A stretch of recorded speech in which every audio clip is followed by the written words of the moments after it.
Good morning. Hey, how are you? Good. We are popping on live here. Didn't talk before the show, so everything you're hearing is raw and unfiltered. That's what she said. And, hey, we got a new feature here on the stream, which is kind of cool. We can now have background music playing the whole time. So, and here it goes.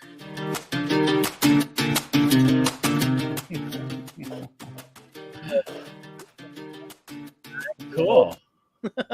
Guys, that's neat little features for us to try to make the show better for you guys. Which you guys are going, you guys suck. Anyways, who cares? So, got a fun show for you today. Gonna talk some cool things. And we could change our name this today to Strange Musings instead of Odd Musings, since everything seems to have a connection to something strange. Yeah. We're gonna talk a little strange things, a little strange new world. And Thor, who is a friend of Doctor Strange. That's true. Yeah.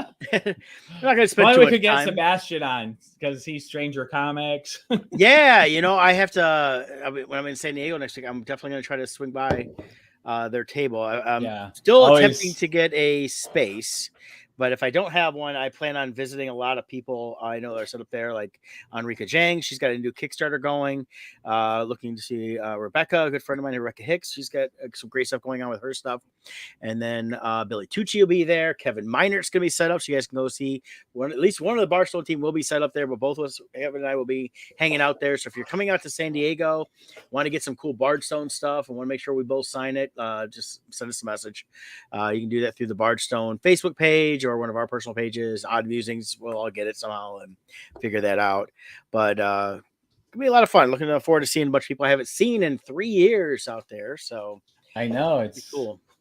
It's always nice catching up with everybody as we get back to these shows. Yep. And as South Park has put it on some of their current shows, we're going to be required to wear face diapers. So at San Diego? Yes. So you'll see everybody wearing face diapers as South Park puts it. I'm hoping South Park has a setup there and they have something where they're selling face diapers. So I think it'd be hilarious. Not that I'd buy one, but I think it'd be hilarious. So, and all that fun stuff. But hey, we've got our continuing sponsor, Loringer Family Chiropractic Center. We're going to talk about them real quick. And they are located in Belleville, Michigan and Dexter, Michigan. And they take great pride in providing the finest chiropractic care to each and every patient, offering on-site digital x-rays, massage therapy, orthotics by footwear, young living essential oils, all in a family-oriented environment. Give them a call, 734, right here, actually, 734-697-4244. That's in their Belleville location. I actually went there yesterday, and I'm going back today in Dexter. I've got some issues with my left knee and left hip, and we're trying to work that out before I head out to California next week. And it's getting better than what it was a few weeks ago. I'm not sure what I did, but, I got so many injuries that pertain that I never know what gets thrown off what. And they go, just slip, fall, or anything? And nope. Don't know what happened. Just kind of happened. And a little bit of age on that. But definitely they are helping me get back into tip-top physical shape. And definitely highly recommend them. I recommend chiropractic service in general. The thing is, if you're not sure who to go to, you can definitely give Loringers a call. And they can try to direct you in your area if you're not in the Michigan area here. Or even northern Toledo. Toledo's not too far. Only about 45 minutes to come up to Belleville. Or even Dexter. So definitely check out that. And if you're looking to be healthy and wellness and all this other stuff, definitely check out Loringers. Yeah, for sure. They do great work. Yep. And also we got Team Titans Real Estate. Why? Because you matter. That's right. Even though we utilize the latest in tools and technology to maximize your home buying experience, we never forget at the core of it, it's still a people business. And that's why Jill and I always focus on you, the customer, to really custom tailor our approach to you. One thing I just want to bring up is right now we do have a shift occurring in the market. It's definitely occurring. It's not a plummet, so don't get worried. But if you're looking to sell your house, it is more crucial than ever now to get back to the basics, get back to finding realtors who know the area. And, if they're not keeping their ear to the ground and seeing the shift occurring, they may overprice your house thinking it's going to sell the same as what it did a couple months ago. I mean, let's be honest. A couple months ago, a monkey could have sold your house. But, I mean, if you stuck a sign in the yard. And here is your monkey, folks. Scott Zambelli. No, but in all seriousness, but that's only one step in the huge process of real estate of Right. selling your home. But that's the step everyone focuses on. And simply putting a sign in your house, you got a lot of people, you got offers above asking.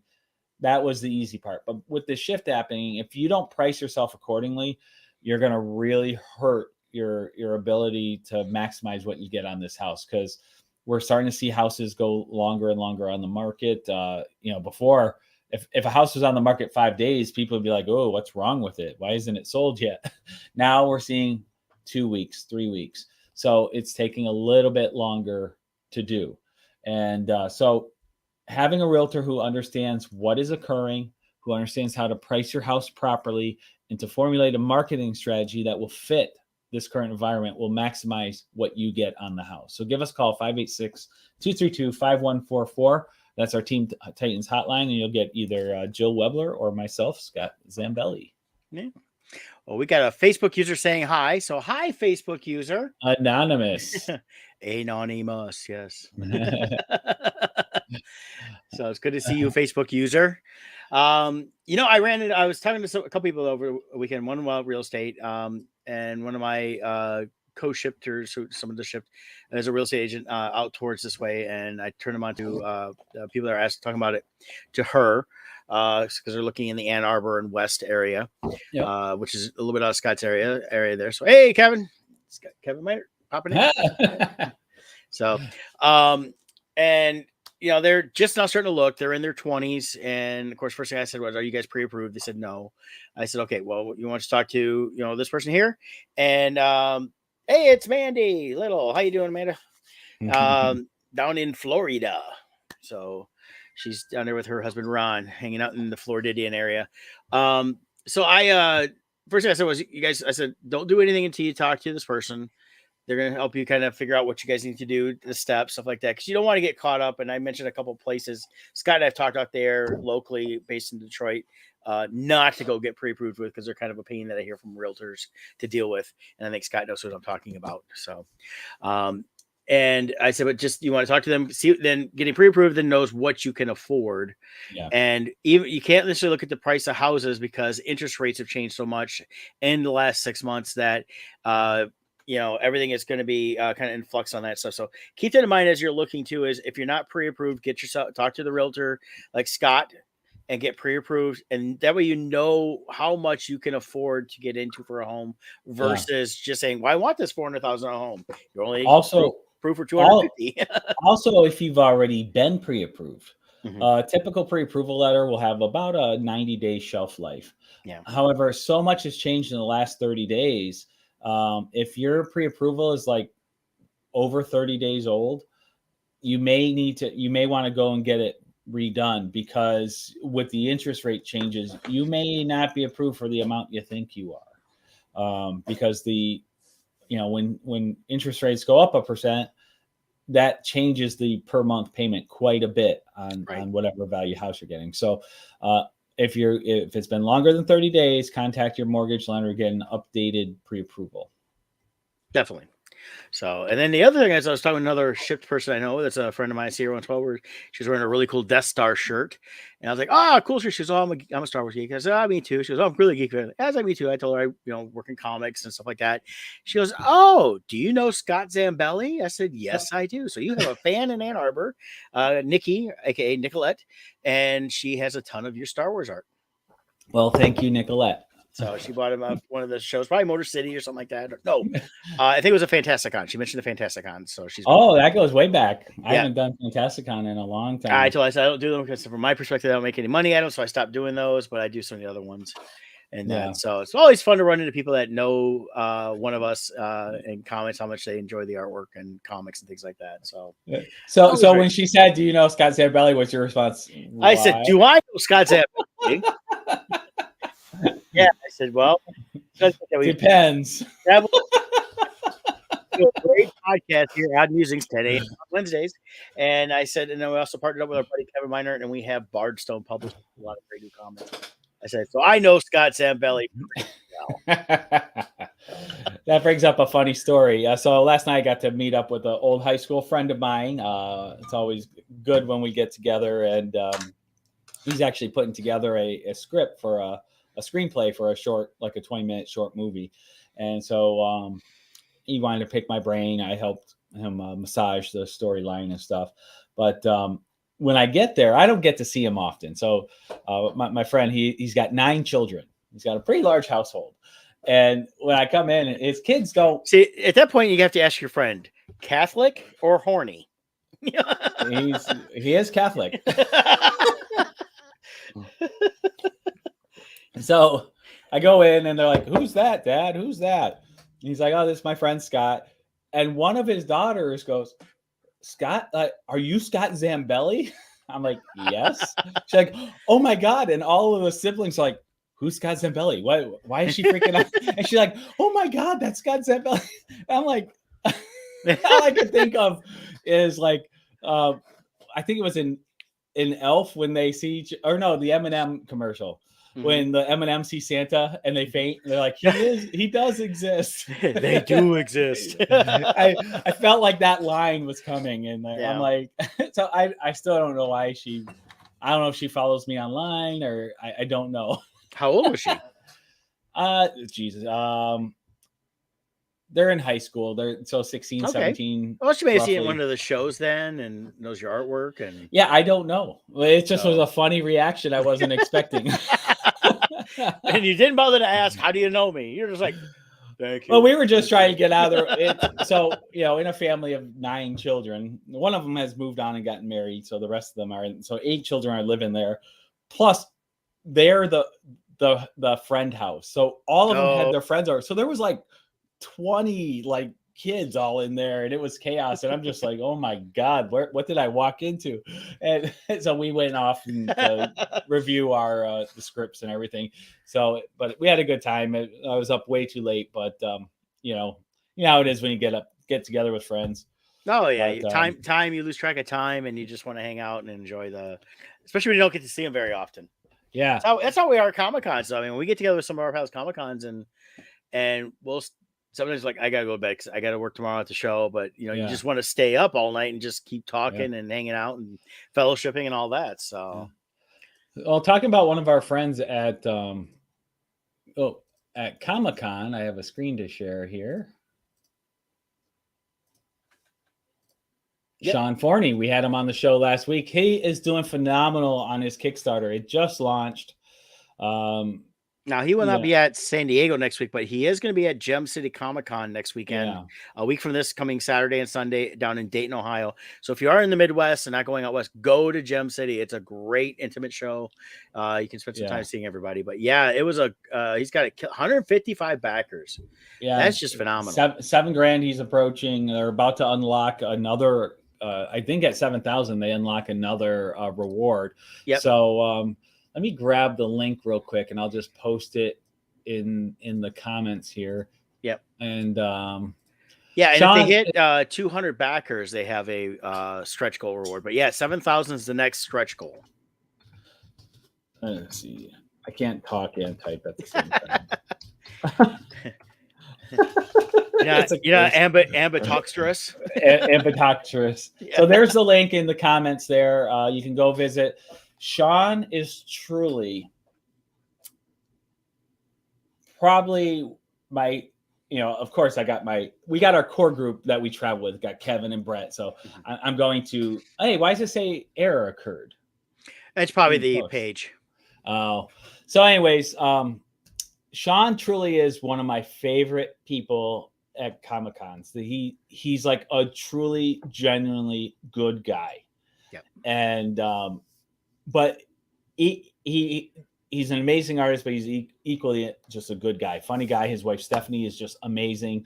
Mm-hmm. And I can't say enough good things about those two. So other than just go and support their project. Well, and it was like I mentioned to Sean last week, and we had such a great time. Now, Scott didn't go to Disneyland with us, but he was with us that weekend in Anaheim at WonderCon. And we went to downtown Disney. Yeah, and we got to go to the Void, which was amazing. We did the Void, was great. But all 4 of us, we shared the hotel, split some costs, stuff like that. Scott went home a day earlier than the other us three did. But we all just had a great time that weekend at the show. WonderCon. This was 4 years ago, and anytime we get to hang out with Sean and Steph, it's always just a lot of fun. It's very, very limited now. We not as much as we used to because they're only doing a couple shows a year, and unfortunately, because of the way Gem City fell again this year, just not at this time. Not going to see him this year. It doesn't look like. I really hope to do Gem City next year. Yeah, I'm hoping it fits the schedule better, timing, and everything else. Yeah. So check out their project. It's good stuff. For sure. Yeah, and then launching next week also is another friend of the show. Rodney Fike's got his third issue going of Road Rage Rampage. Roadkill Rampage. Roadkill Rampage. Yeah, Roadkill Roadkill. Rampage. They have not reached out to us yet to be on the show. I expect Tina to hit us up eventually here. So we'll probably have them on sometime in the next couple of weeks just to promote that as well. Tell you, Kickstarter is still a great way to get some books. We'll have some new stuff coming from Bardstone pretty soon at Kickstarters, and a lot of great ways to get stuff. I got a bunch of stuff recently. Stacked. I'm not gonna pull up stacks here, but stuff I forgot I ordered a couple times. Like, oh, this should hold up. I got one. It's actually I can grab this one. Hold on a second. This one is funny because I'll have to show you this one. So while Brett's getting that, I'll just give a quick update on Crimson Shadows issue 4. So I'm working away on that. And I didn't realize it was going to be a hardcover when I got it. Several years ago, I saw a little short animation thing. It was based on this graphic novel. Our entire brush brought it out, and I believe it's done in Japanese. It's anime at first. So it's all black and white, set during the Vietnam War. It was a really cool thing. So I saw this. I was like, I wouldn't mind reading this, but it's called Cat Shit 1. It's literally what it's called. So, and it's set during, like I said, like a Vietnam War. It's basically animals. It's it's anthropomorphic. So you've got different. It's funny they call it Cat Shit 1. I don't think they really have cats in it, but it's got some people in it. But mainly it's just the different animals. So kind of like a Watership Down.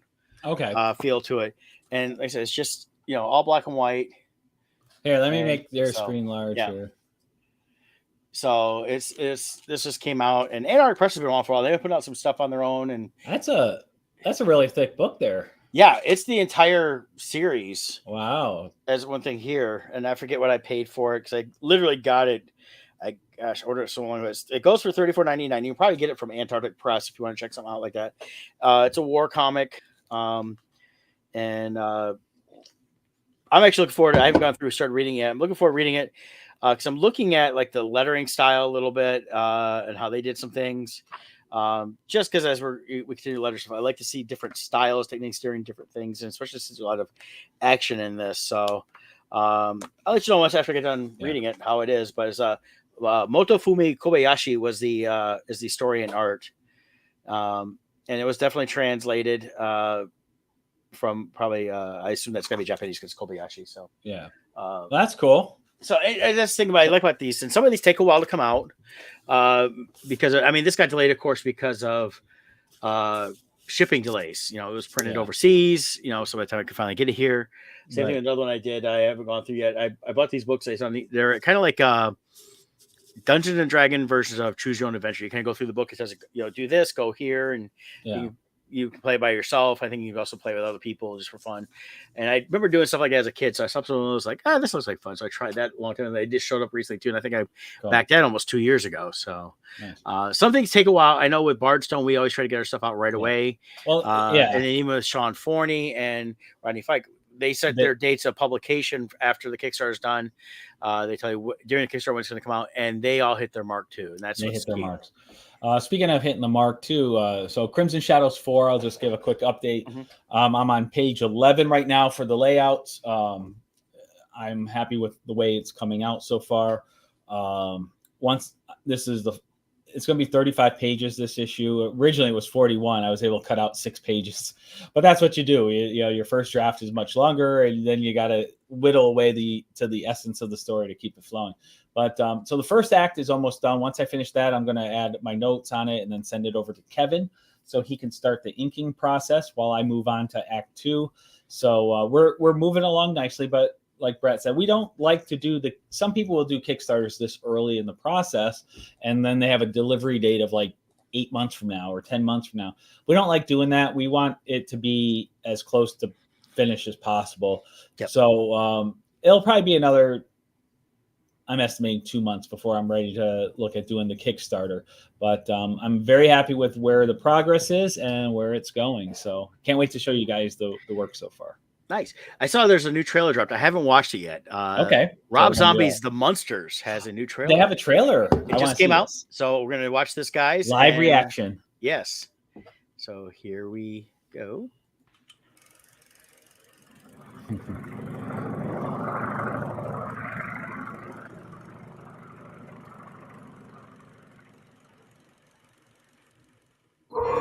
Rob Zombie, the director of House of a Thousand Corpses, Halloween, and The Devil's Rejects, brings you the greatest love story ever told. Oh, I don't like the sound of that. Think of it. The brain of a super genius transplanted into the body of a perfect physical specimen. I want a man that makes my blood run cold. A man that every time he enters my crypt, it's like a stake through my dead black heart. I can whip the upper humpy down in the lab. Oh, no. Remember what happened last time? He was batty. I'm gonna go. Okay. I'm looking for a vision, a queen, true love. What exactly do you want? Is Herman Munster in there? I knew the moment I laid eyes on you that you were special. I understand that you don't feel the same. I'm just a regular gal living a boring, normal life. If there's one thing I know, is that the rest of the world melted away as soon as you appeared in my life. It seems Miss Lily is truly in love. Oh, come on. You know and I know that we got to get rid of that bozo Herman Munster.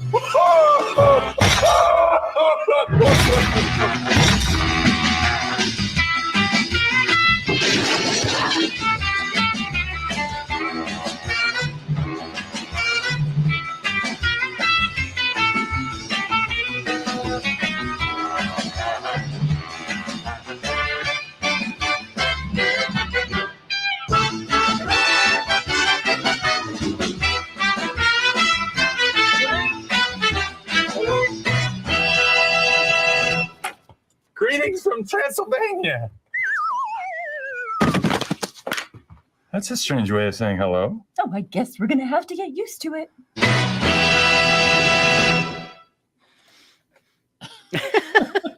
I kind of like the fact that they're not trying to recreate an episode or the episode. They're actually telling an origin story of Herman and Lily Munster. Right.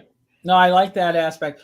It feels off. I think he just posted that he finished filming. So I think the trailer could be better.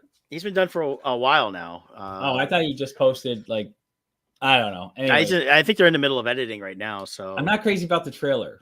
Okay. It was, I don't know. I thought it was good. It's campy. It was funny, and I think it's meant to be that way. So I don't know. We'll see. Herman Munster, I thought they got the look perfect. Not crazy about the voice they're doing. I don't know. It's tough. I wouldn't want him trying to impersonate. Exactly. Yeah, you don't want to.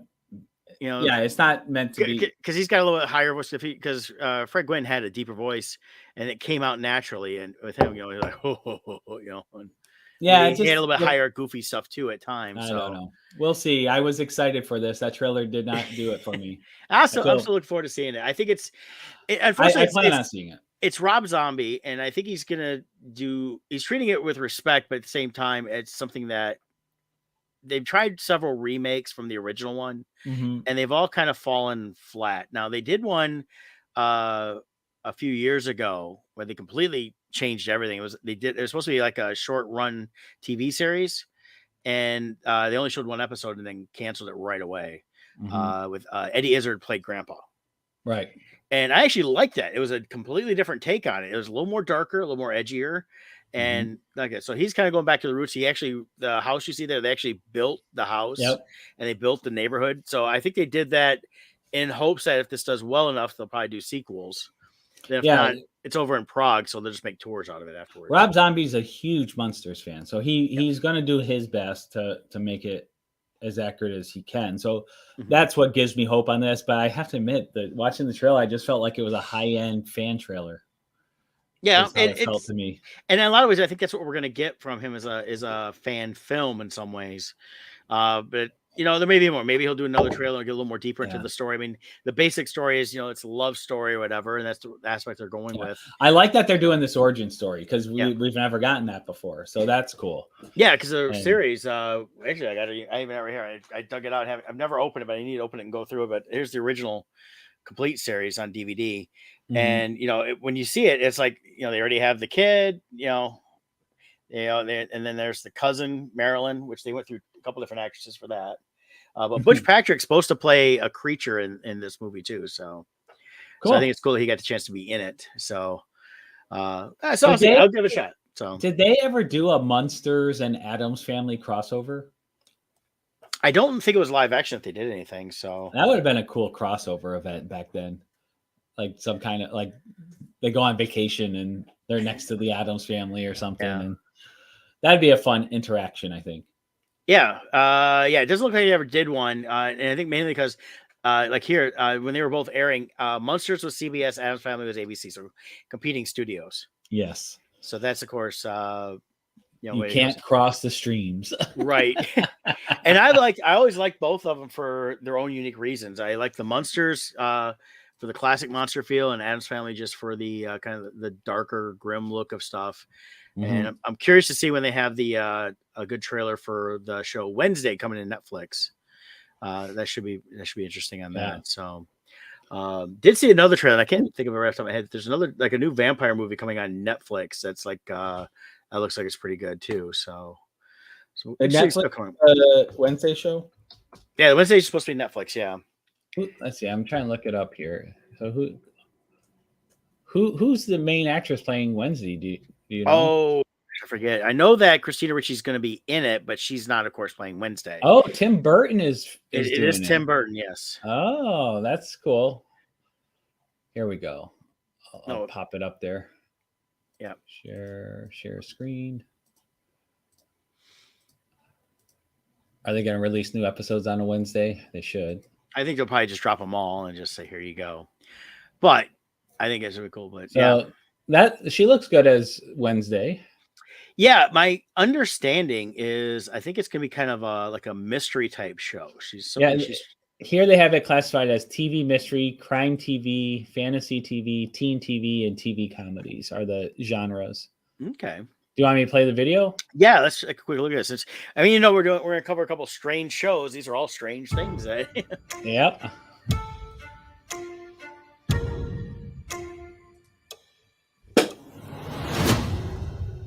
Woefully presents.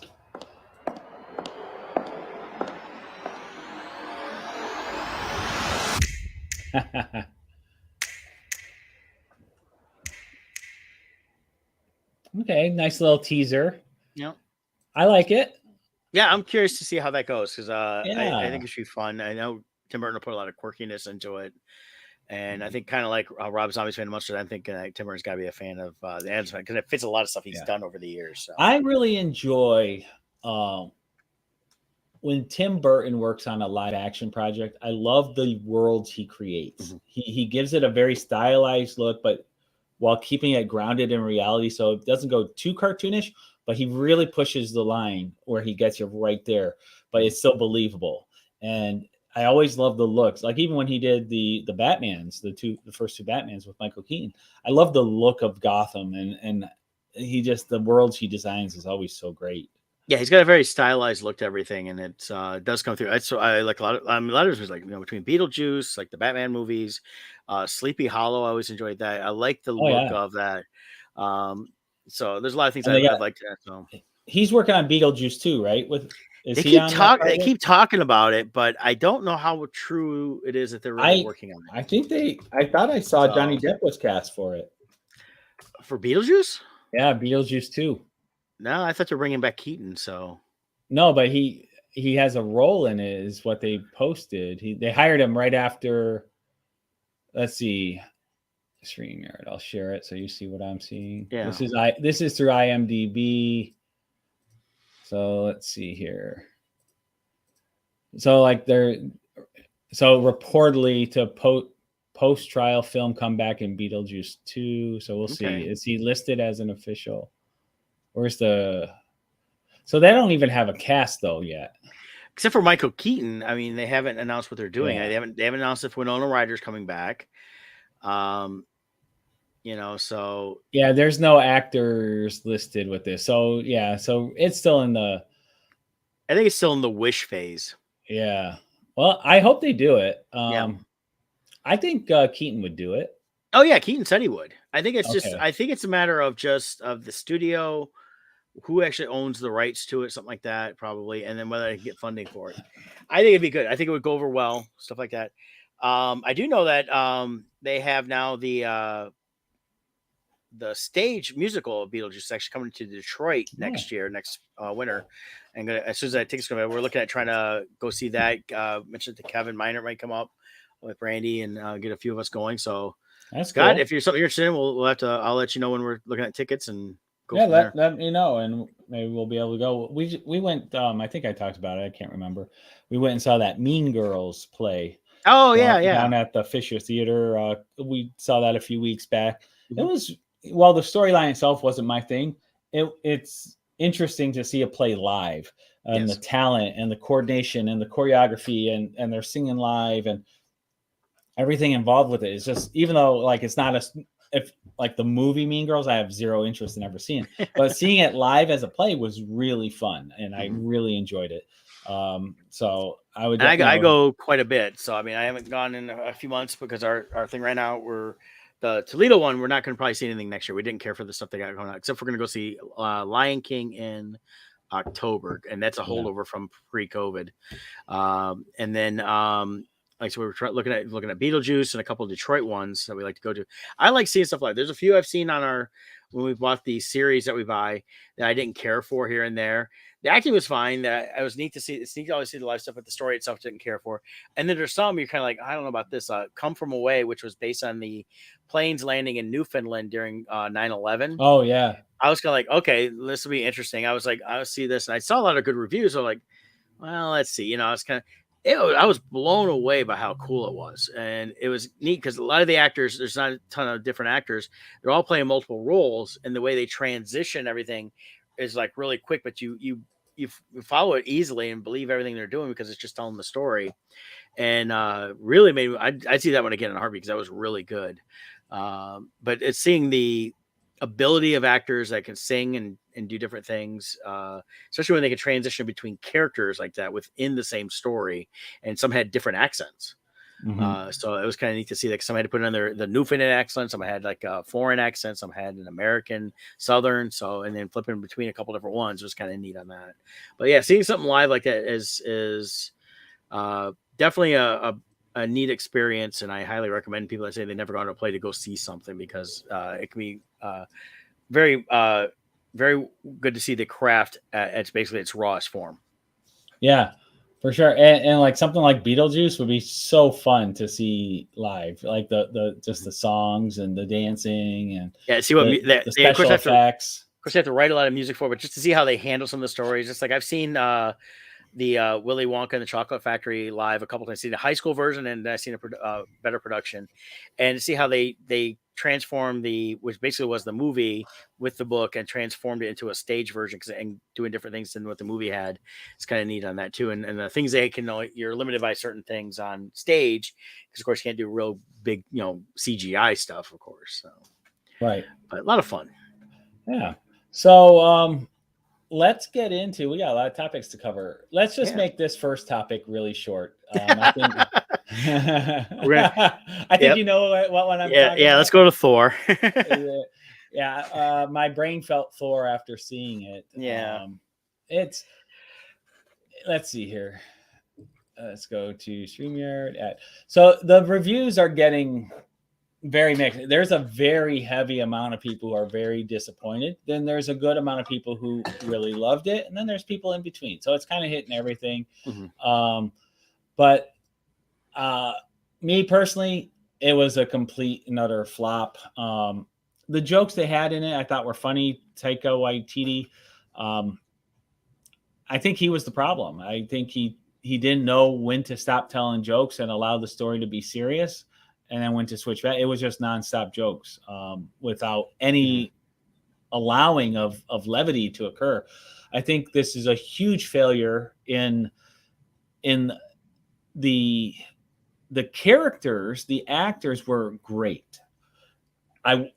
Gore would have been a perfect trilogy to follow and really show Thor maybe losing here. Have him lose in this movie, and it looks, and as a viewer, like, oh my God, are we going to lose him? But instead, they went the opposite way. And the opening scene, Thor is he's doing splits like Jean-Claude Van Damme and in the air, and it just was so over the top stupid. It didn't fit Thor's character. He's never been a flexible character. Now he's doing splits, holding two spaceships apart, like Jean-Claude. It's just like, come on, what is this? So and see, and I personally, though, I enjoyed it. I found it funny and enjoyed. But there was not one thing about that was Thor. Well, like, it doesn't matter because it was just it's a Thor movie. I know, but here's the thing: they've been changing Thor a lot throughout since the Dark World. And adding a little more humor, changing his character a little bit. Yeah. And when I saw, I knew going into this what this movie was going to be about and what it was like. The one thing I will agree with, Gore the Butcher should have been something more than just what they did in this movie. That was a phenomenal villain. That was so much potential they wasted. Yeah, that right there should have been more because they kind of rushed through his story a little bit. We had a great opening with him. Introducing his character and why he was the way he was. Yeah. And it was the part of this. In a lot of ways, they shouldn't have even gone with a villain in this so much as, they should have like a minor little tiff going on because it was a comedy. It was designed to be a comedy. It's meant to be like a one-shot comic that's not tied into a grander scheme of things. They also, I've seen a lot of mix on this with the Natalie Portman issue. Now, here's a spoiler. She has cancer in this, the character does. And she's dying. And you get that right away at the beginning. And then she's called by the Hammer, Mjolnir, and so she goes to New Asgard. And because she was called, the Hammer's in pieces. And it wants to be, so it puts itself back together for her. She becomes Thor, calls herself the Mighty Thor. Yep. Which has been used in the comics, stuff like that. And I guess, and there is a comic, I haven't read it, where they dealt with her character with cancer in a better way, they said. I love the way they handled like the individual characters. Like Jane, I thought the story of how come she went, and it turns out through flashbacks, you find out Thor tells Mjolnir to always protect her. Right. So that we find out that's really what it is. It's the Hammer's fulfilling its oath with Thor. Yes. To keep her safe. I thought it was phenomenal, all that stuff. It's just so much lost opportunity, I felt like. And like you said, though, here's the biggest problem. You said it yourself just now. This was meant to be a standalone. This is phase 4. There is now more phase 4 material than or as much material as phases 1 through 3 combined when you look at all the hours of TV series and everything. And so far, not one thing connects. It's like... Well, and I think that's where, I don't necessarily agree with it, but at the same time, I'm not critical of it because I'm like, I'm waiting to see if they decide to do something. Gore the Butcher could have been a better handling of something that would have led to more villains on the road. I think that's where they mess up on that. I think this goes not just to Aikiti, but to Kevin Feige and everybody else that not realizing the villain they could have had here because he's not a known villain and grander outside of the more of the comic book people. I think it's something else. I think they got fat and happy. They are Zeus in this movie. They got fat and happy off of the first 3 phases, but the first 3 phases was hard work to keep everything going. If we go back to I don't think they want the work. If we go back to the first phase, if you look at that, they didn't really start combining them together until, Iron Man was still kind of his own thing. Then they said, we can do these other ones. They started doing, so they did the Thor, they introduced that. So they kind of had their own standalone stuff. And then they brought them together with the Avengers and they had, Loki was a bad guy. They drew that from Thor, which is really about the only bad guy they had to use. Because of course, the Red Skull was killed off, which happens because he's a World War II villain. Well, it's because and it's then going Marvel, into and going into, look at Marvel, going into the Avengers, they had Thor and going forward after the Avengers, initially they had no idea what they wanted to do. as a Right. kind of nod to the fans and almost a joke, they threw in Thanos at the back, Right. and the response they got was so huge. They Correct. realized, oh, that's the direction we need to go. So they changed everything. The Cosmic Cube then became an Infinity Stone, Correct. and they started going from there. Now that they've dealt with all that, and they spent 2 full phases dealing with that issue, Right. and they wrapped it all up. Now it's like, okay, we got people still want to see more of these certain characters. They want to see more of Thor. They want to see more of Wakanda, so like that. They never had a going past this phase, and this is where. But here's the thing, though. The opening of Phase 4, I believe. Well, I mean, technically, it's a Black Widow movie, but that's really part of Phase 3 in my mind. But that's an epilogue to Phase 3. Yeah, but the Loki series really established the whole tease was this major villain Kang that was coming, and this big threat to the entire multiverse. And all, where's Kang? Well, where's Loki? Where's the TVA? Like, look, also a lot of the stuff here for production times too. We're kind of all over the place with COVID, and what they're doing. So I think what they've been doing is just they're throwing stuff out there right now, and they're setting up certain things so then they can figure out a direction to go. I think we got to get through these next few movies, and calling it a Phase 4. I mean, maybe done calling it phases. Kevin Feige said he didn't want to call them phases anymore. He didn't want to start leading toward one big crossover movie because that takes work, and he's lazy now. He is Zeus. He's fat and happy. I don't think it's just that though. I think that's I won't say he's not, but I think part of it too is the fact that to build towards that, they also realize that yes, they've made a lot of money, but at the same time to keep doing that would cost a lot more money, and that's what they're looking at is how can we can't they can't keep some of these actors because they have to keep paying them more, and some of them don't want to even keep on doing it. I mean, Evans is done. Even Robert Downey Jr. is done.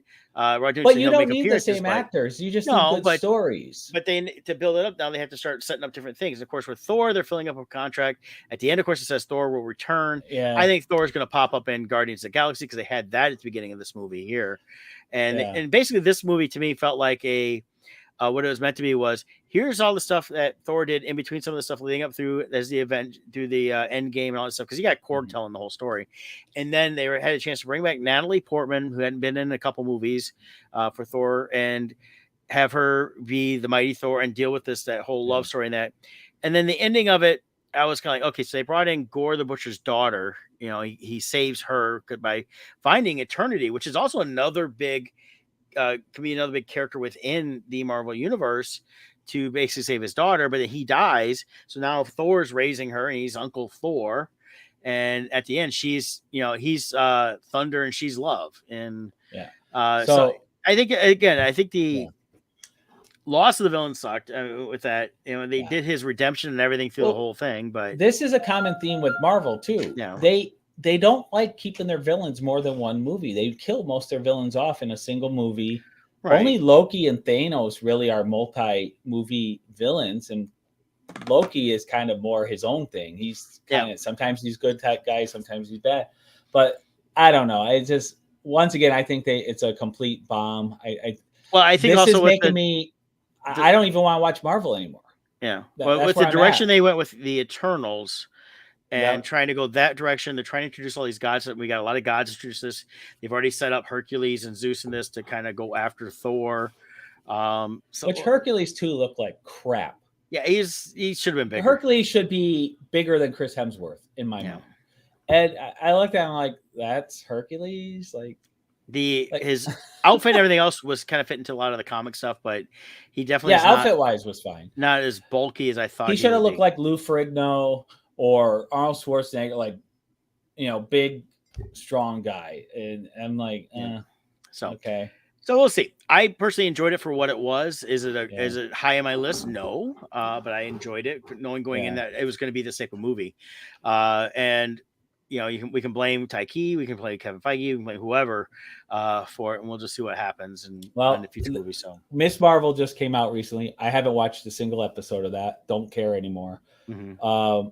They're losing me because the whole purpose, the thing with the previous phases is they connected the storylines. Yeah. So even like something like Captain Marvel, I didn't care about seeing Brie as Captain Marvel, but I knew it was part of a larger story. So I went and saw it and I enjoyed it because of its connection. I liked the Nick Fury parts and it furthered the overall story. So I enjoyed it. For me, that's one of the middle of the pack movies for me. It didn't bomb for me. It wasn't great, but I went and saw it because of that. But now that everything's becoming disjointed, I don't feel invested anymore. Right. So Miss Marvel, I had no interest in seeing. The Spider-Man movie I loved. So I'm like, yes. And then Doctor Strange came out. I'm like, oh yeah, I can't wait for this. I saw it. I'm like, it was okay. Yeah. Miss I think Marvel, I think really what we've got is there's Marvel. I watched one episode. It was okay. What I'm looking forward to seeing next would be Ant-Man Wasp. The Wakanda Forever.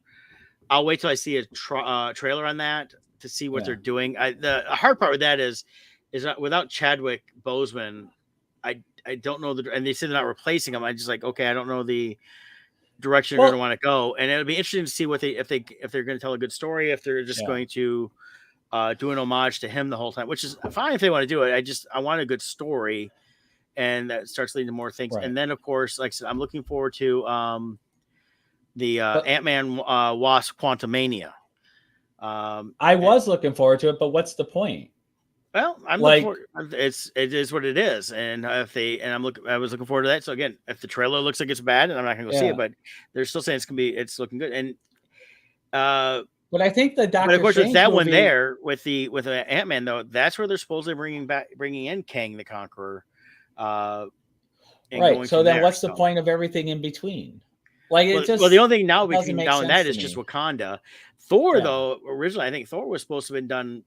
It was just a one-shot movie. It was not meant to really tie in anything. It was more of a wrap up. Like, hey, we got another contract for Chris Hemsworth. Let's give him this movie, and we'll make some money. And again, it was a money grab. I give him that. And and I think in a lot of ways they thought they were gonna be done with Chris Hemsworth, but he's such a fan favorite, and he's always said, "Yeah, I'll stay on." And he's not coming back saying, "I want 50% of the profits." But the problem is when you watch the interviews with Taika. For him, it's like, yeah, I'm just here to have fun. I'm only going to work on movies I want and people I want. And it's like, you know what? You're working on a multi-million-dollar project here.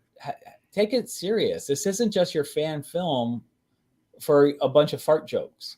And again, I don't want to just blame him, because if it was Kevin Feige, they said, yeah, that's what we want because we don't want it to tie in a grander scheme at this time. Yeah, they keep making things that to me look like they're teasing a grander scheme, and then they don't follow through. The only thing they've done is they've really said they opened up the multiverse, but they haven't done anything with it yet. And it's a lot of lazy writing. And then once they get through Guardians of the Galaxy 3, we know that's done. They've already announced they're all done with that one. So that'll be to me. I want to see that just to wrap up that trilogy and be done with it. And but like for instance, the Doctor Strange movie, like there's a billion infinite universes to choose from, and Scarlet Witch is going on this murdering spree because she wants children. Just find a universe where she already died and the kids need a mom. No, I know I've seen it. Like it's like they're trying too hard to force it not to connect to stuff. Like Multiverse of Madness was a perfect vehicle to, instead of this stupid Illuminati who's defeated in 30 seconds, make it the TVA and the reveal of Kang, and Kang is working in there. That would have been a perfect vehicle for that would then hopscotch over to Ant-Man, Quantumania. But like they're trying so hard to make everything stand alone. It just comes across as stupid to me. Oh. Like, I don't know. It's lazy writing, I think. I don't know. I'm just not happy with it. And the next thing is I think She-Hulk is next to come out. I don't think I'm going to watch it. TV series wise, yes. And then movies is Wakanda Forever. Is Wakanda after She-Hulk? Yeah, that's in November. Okay, yeah. So She-Hulk, I don't think I'm going to even bother. The reveal of the villain, everyone's like laughing at that. It looks like Peg Bundy on steroids. And Marvel is becoming a joke. And I think the sales... And in some ways, and this is the last I'll say on this, I think we're done with it. Yeah. Is in some ways, I'm wondering if they're doing this on purpose because they want that feel for when they do start doing something better, and then people come back, oh my God, Marvel's back, and then you get this extra wave of that. It's kind of the movie politics. They do some of this crap stuff, and then they say, oh, and then here's this back. They do that with actors all the time. They give them a bunch of crappy roles, a couple of crappy movies, and then they come back and they're like, oh my God, they're hitting it. I mean, look at Tom Cruise. Tom Cruise has not had a hit forever. He's never had a hit like Top Gun. He does Top Gun, and originally didn't want to do it. I read how it came about. The guy that director wrote it flew to him and said, look, let's do this. Here it is. He showed him the script. I was like, oh, I didn't really want to do this, but now I do. And Tom Cruise, he said, I read it was funny. His quote was like, Tom Cruise calls up the head of Paramount and says, "We're doing Top Gun 2." There was no asking or anything else. We're doing it, and here's how much it's going to cost. And Yep. and I'm going to star as Maverick. We're good. Oh, okay, here we go. And we're gonna recruit the U.S. military to supply all the planes for us. And they were more than happy to, and they've made over $1 billion on that movie. Yeah. So, but yeah, For so sure. I think we'll see what happens. We'll see what happens. I think the second week totals Marvel for stuff, Thor. Yeah, this weekend's plummet. yeah. If the Marvel stuff sucks, maybe DC can save themselves with Black Adam. The trailer looked really good, and Hopefully. then there's a new Shazam. But again, DC's been failing too. So maybe it is time, like a lot of people say, to end the superhero movies for a while and do something else. Well, it just has to be good writing, though. The problem isn't Marvel fatigue or superhero fatigue. It's good writing. No, I agree on that. But sometimes you have to stop in that genre and go somewhere else and then come back to it. I mean, I do that myself in my own writing. Is you write one thing and then go somewhere else because it gets stale within that genre, and maybe that's what they need to do is just halt, wait a little, step back, and go from there. Yeah, we'll see. So we'll figure it out. But we got some other things to cover real quick. So, Stranger Things came out on July 4th with the part 2 for the season 4. Yes, I enjoyed it. And so you get to see it. Yep. So I enjoyed that a lot. Eddie Munson is just amazing. Okay. Spoilers, folks, if you haven't seen it yet. Unfortunately, I was so bummed he got killed. I loved him on that. I didn't actually. I liked that he got killed. But I knew he was going to. And that's what I didn't like is the how. It was a wasted death. They should have gave him a hero's death. Instead, he's running. Well, his role at that point is to be a distraction, a decoy to lure them away. And then all of a sudden, because he's thinking like, oh, I'm always running away, he just stops and stands his ground and gets killed. He's not defending anyone. He just stops. He gets killed. And he's like, I didn't run away. Well, had you run for just 2 more minutes, you would have been fine. And you would have led the bats even farther. So what I think should have happened, had he been running and he had the chance to get away and maybe Dustin was at risk and then he stopped to save Dustin, then he had the hero's death. In some ways, that's kind of way I thought it was because he ran and then he knew what's going on. So, but in his mind, Dustin was safe. He already went away. I don't think he thought Dustin was safe because Dustin had already come back at this point. But he didn't know he came back. I don't know. I felt it was different on that. So when Dustin was yelling, he was already on the ground being eaten. Yeah, and I think he did that trying to make sure Dustin had got away, but Dustin came back. So I think they could have made it better. So here, Brandy thinks it was a hero kill. I thought it was a weak kill. I think they could have made it more better as far as because, like I said, if he ran 2 more minutes, the bats would have all dropped dead, and it still would have been the same outcome. Dustin, I don't think he knew that. I think he sacrificed himself. I think that's what it was a whole sacrifice on that, and the fact that he was always kind of running away from things, and this time he didn't. Was to him was ran kind for of 2 more minutes. Well. We'll get a bunch of bats that want to kill you, and let's see how well you I'll do. run. I'm going to run. I think he just got to the point he was done. I mean, they got him. They were hitting him, so I think it was more of that. But, but the scene itself was amazing. Yes. For I the love distraction. the concert. And I think it was hilarious. There was media stuff all over Facebook and everything else on Friday and Saturday about, oh my God, they used Metallica. Metallica's come out and said how much they loved it. And they've already done some videos in coordination with it to have fun with it. But I wanted to share also, if you're a Munson fan, T-24 has a Munson Master of Dungeons t-shirts available right now. So if you're interested in something fun that's kind of fan related. So, but definitely check that out. So did you see, here, let me silence this. I want to show this part. It was Joseph Quinn is the actor who plays Eddie Munson. Yes. And let's see. Let me get here. Here he is practicing the playing. So I guess he really plays. Yes, he actually. It's synced up with the music. He's actually playing the. Yeah, here he is. Here. He looks so different with his normal hair.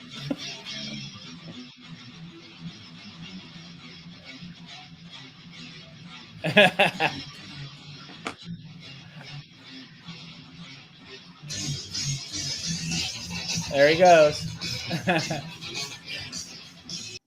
So I just wanted to give a little taste of that. He looks goofy in his normal hair. He looks cool with the 80s rock he looks hair. So yeah, I think he was born to be a stoner. Yeah. Well, that's what stoner, a rocker, a heavy metal guy, you know? Yeah. And I got to tell you, that was such an awesome scene. And I've seen a couple of videos. It's funny. It's funny though. I see now the memes are like, well, Master Republic came out on this date. Oh, I know. This takes us so he like 2 weeks without any charts or anything. I'm like, I'm sorry. Back when I was in high school, I knew a couple guys play guitar and stuff at school. Like, they seem to play everything right away. So they listen to an album constantly, like, over and over and over again. I saw that same post. And in the post, a lot of guitar players are like, dude, if you play, a lot of guitarists learn by ear. Yeah. And if they're concentrating, it just takes a day to learn a song. Yeah. So they're like, this is a non-issue. Yeah. I just thought it was such a great scene though. And then the way they made it out with the music and the Master of Puppets was when he went into that and they started doing Master of Puppets, like, oh my God, this fits perfectly. Yeah. And rereading the story afterwards, the fact that they went to them and said, here's the script, here's what we want to do. And the whole band, Metallica, was like, yeah, that's cool. We want that. Yeah. Yeah. I mean, they allowed them to use music a couple seasons ago, but Metallica is very protective of their music. So you have to get permission from the band to be able to use it. I'm sure they got paid for it too. Oh yeah. And I think they know they got paid for it. But I know they turned down a lot of stuff because their image is more important than the payday. Yeah, I did see they got a 650% increase in sales volume after Stranger Things came out. Well, it's like the one song from the first part. It went #1 over in the UK and a bunch of places. Kate Bush, yeah. So this one now is getting so many because a lot of these younger kids are like, that's pretty cool. And all it reminds me of it's what's his name from Cobra Kai going, yeah, I heard that music were playing. And I went on YouTube and all down this 80s rock, thing. And I was like, that's cool. So, but as far as the season goes, I enjoyed the season as a whole.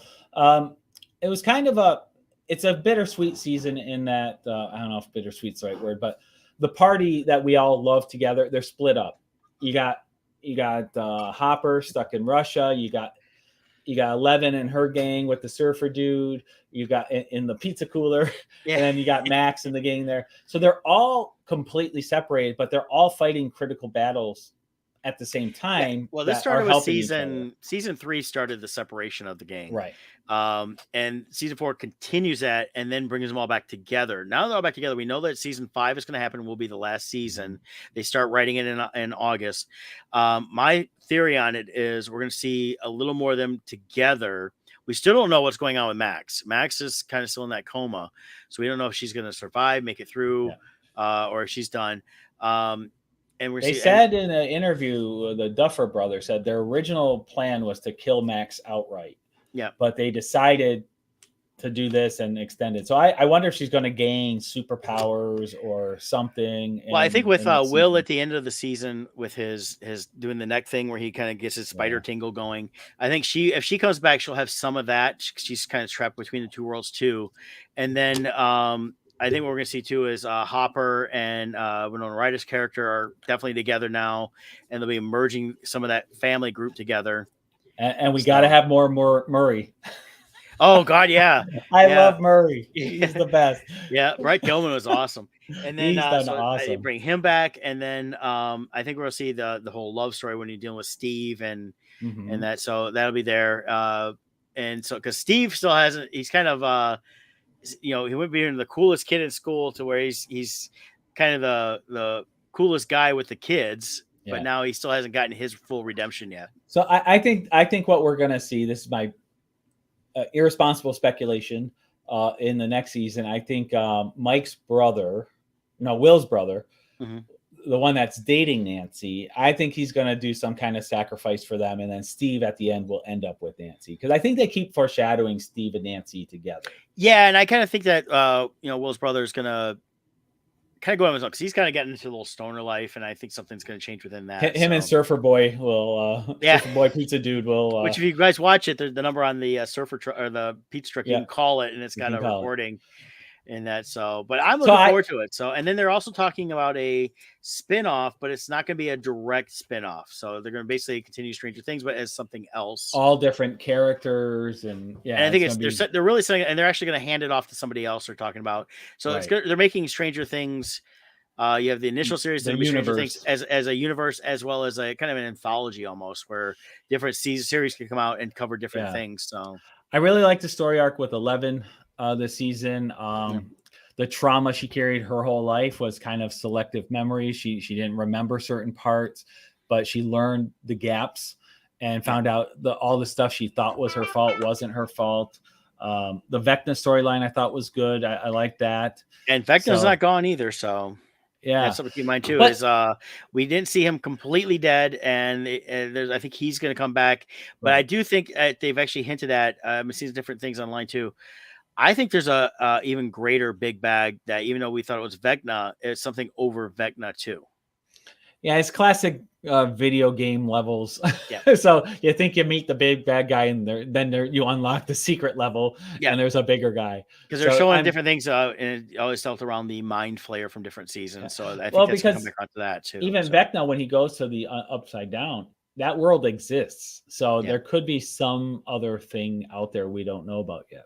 So, but it's going to be interesting, and I'm definitely looking forward to it. I'm interested too. The way it ended throughout this last year or two, it kept going. It's 5 seasons long. No, it's 4 seasons. No, it's going to be 4 seasons with the movie. No, it's 5 seasons. No, it's 4. It like kept going back and forth. Well, and a lot of stuff I saw though, whenever I saw anything directly with the Duffer Brothers, they kept saying 5 seasons. They did. Okay. They said originally they wanted to go 6, but they realized it's going to be 5, and they talked about maybe doing a movie after that.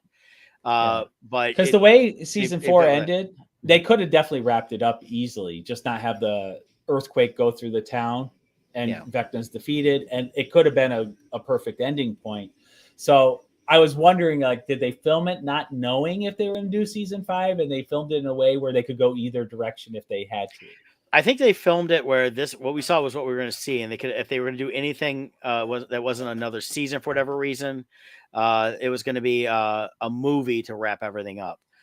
Did you notice when the earthquake happens, the kid who was going for revenge? Did you see him? Yes, he was fighting, and he got knocked down, and then it went right through him. Yep. It dissolved his midsection, and he's like looking down at himself like, ah. Which I'm glad, because I hated that guy. I did too. I was glad to see him go.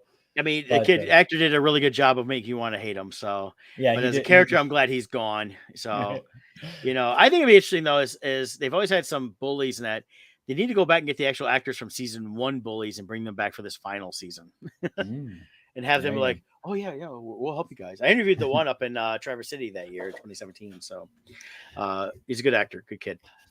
I was kind of bummed, but I wish Eddie had gotten some kind of redemption so everyone knew he wasn't a bad guy. Like, you see, they still are blaming him for the murders and stuff. But I did like the resolution Dustin was able to give to his father, to was it father, uncle, whatever he is, Mr. Munson. Yeah. I thought that was a great scene there, and a good emotional scene of how they did that. So I really like it. I'm very excited for season 5. Yep, and down the road I'll probably end up rewatching the entire series because I haven't done that in a while. So, and Duffer Brothers, we need to start a hashtag movement to allow the actor Will to cut his hair. Yeah. There's stuff all over that on that right now. So I think that I have a feeling the next season they're supposed to do a time jump. I think it's going to take them to 89, and this whole series covers the whole 80s, and then so we'll do a time jump as I'm basically getting ready to graduate high school at this point because they're now freshmen, so we'll get a couple year jump, and then hopefully then he's kind of got a better haircut because it is just horrible. Well, they said he keeps asking them to cut their hair. They keep saying no. It's critical to that character. So I don't know what's so critical about that haircut, but poor. I know, and I'm just like, gosh, he's like, I'm in my prime here, and you're forcing me with this horrible haircut. Can we at least make it a wig so I can cut my hair in normal? Oh, he cuts his hair. I saw at the premiere, and he had a different hairstyle. Yeah. Oh, okay. But when it comes time to shoot, they're like, get the bowl. He's gonna have like PTSD memories of bowl cuts. Yeah. Oh, no. Unfortunately, it's several years too early because I was in the 90s. The Floby came out to make it even worse. I forgot about that. Well, we're kind of running out of time here, so let's be quick. Yeah, so we'll cover this. We can cover this. We'll go more in depth in 2 weeks on this. Yeah, let's go real fast. Yeah. Oops, sorry.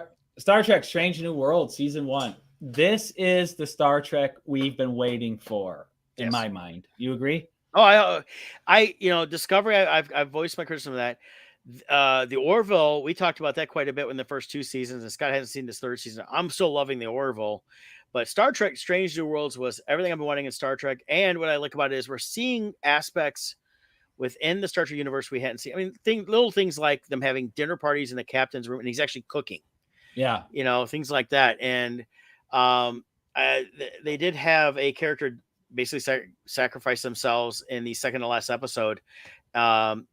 And then the next one, when they did a time travel thing, we got a voice of Scotty and things like that. I saw that, yeah. And so a lot of cool things like that. The one thing I did read, though, for the actor that died, the character that died in the second to last episode, is his mind gets transmitted, I guess, back to his home world or something like that. So they're talking like they could come back in a clone body or something like that. Okay. I think a lot of it has to do with them as they're moving forward in the story. They also announced, basically, we figured out this last episode, they can go 7 years, which is what Star Trek has always liked to do since Next Generation, is go 7 years for the amount of episodes. And that point, then 7 years time wise would be, and not necessarily our time, but just time wise in that the show could be how Pike goes, because we know that he's going to have to go to whatever his destiny is. That's been laid out through this first season. So. Yeah, so this goes back to, for people who don't know, Pike is the captain in the original pilot episode of Star Trek, in the episode called The Cage. He's the captain of the Enterprise. Kirk isn't the captain yet, but Spock is on board in that pilot. Leonard Nimoy is in there. Right. This series follows that captain, so it's pre-Kirk. We do get introduced to Kirk at some point in the season here. We also meet his brother, Sam, a couple times. So it's been interesting in how they've been portraying this season, but Anson Mount is phenomenal in this role. And I will say this, I've talked to a number of people. I know a number of friends who haven't even given this a chance because they were so not happy with the direction of Picard and of Discovery. Yeah. And they've given up on Star Trek. And I'm like, trust me, watch Strange New Worlds. You will like this. It's old school Star Trek. It's old school storytelling. When you watch the behind the scenes, they have a thing called In the Ready Room, I think it's called, where Will Wheaton is the host. He is geeking out over this show like crazy. According to him, this is the definitive Star Trek show fans have been waiting for since the original series. So people are loving it, and the cast is it's interesting how they're really saying this is definitive Star Trek. Yeah, and they're not trying to recreate the original Star Trek in the same way. We get stuff like this. They say, hey, yeah, it's going to be that same timeline, but this is its own thing, and this is what's going on. And they introduce us to the Romulans. They see how they first saw the Romulans, and was all supposed to take place during the Pike era. And they're going from there. And they have a lot of background, like expanded universe stuff to deal with the Pike era too. So, technically that was the time. Well, actually, that was supposed to be. It's during the Kirk era. They're Kirk introduced, era, but we got an alternate reality episode version of it. Yeah, so which they masterfully pulled off. Yes. When you in the Ready Room behind the scenes show with Will Wheaton, they do side by side shots from the original episode. So basically, what happens is it's a critical episode where Kirk interacts with the Romulans in the original series. Well, because Pike makes certain decisions, it alters the timeline, and he gets a look into his future, and he sees what happens if he was the captain instead of Kirk. And it's really well done the way they do it. Oh yeah, no, I've loved every bit of this. I think if you haven't watched it and you can get Paramount Plus, go check it out.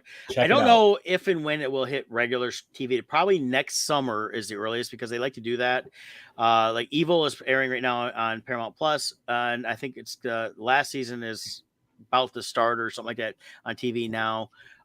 Heavily edited though, because they actually will do things on here that they can't show broadcast wise. With this one though, it's not bad. It's just longer episodes. They will be trimming them for a broadcast. So I highly recommend. If you're one of those that only wants it for a short time, get the Paramount Plus either as a trial or for just a month, and because it's 10 episodes, you can get through it pretty quick. And it's one of those series. I'm going to go back and rewatch this one again in a couple months, because I just enjoyed it so. Actually, when I found it as the season finale, I was like, oh man, I wanted like 3-4 more episodes. If you've given up on Star Trek and you're loving the Orville and you're like I was one of those people. It's like, okay, the Orville is the only true Star Trek out there now. If you're loving the Orville and you've fallen away from Discovery and Picard and them, you will love Strange New Worlds. I guarantee it. Guarantee it. Yeah. And, definitely worthwhile. And, for people that like to compare Star Wars to Star Trek, I don't compare them. They're both two independent sci-fi shows. I like them both individually, different things, or I hate them both individually, not because of one or the other. I think the best description of the two came from J.J. Abrams. Mm-hmm. He said, Star Trek is like Beethoven. It's classical music. Yeah. It's an orchestra. Star Wars is rock and roll. And and he said that you can't compare them because it's completely separate genres. And I think that's a great way of putting it. It's rock and roll music and finding something that's kind of a little bit about it. When you hear Guns N' Roses playing with a live symphony, it's amazing. Yes. So you just got to find that perfect balance. But yeah, I love it. Go see it. Yep. So next week, Scott will be on. I'll be traveling. We may try to pop on because it's be 7 a.m. out in San Diego time. We'll have some time in the morning to do that. So if we're up and about that morning, and I'll pop on too, but just in case, join Scott for hanging out. And then him and I'll probably You're just gonna do it to tease me that I'm not there. Well, only thing I worry about is look what you're missing. I don't want to guarantee we're gonna be on and tease you if I don't where we're staying at. I don't know what kind of internet signal and stuff we'll have. No, you're good. And I want to make sure that people are coming to see me. Yeah, are bummed when they only see you. I'll do exactly. I'll send you guys the link through our Facebook. I can sign in. I can send it in through my iPad. That's true. And we'll try to do that. And if we can, we'll get on and Kevin and I'll hang out for a little bit and talk. And if we can, I'll let you know. I'll try to let you know ahead of time if we don't think we'll be able to work. Because the show on Wednesday is preview night, so it doesn't start till later afternoon. So we've got some time that morning. Yeah. And we're getting in decent time Tuesday to not have to feel rushed. So very good. And except for a couple things, I'm really looking forward to being out there, seeing some people.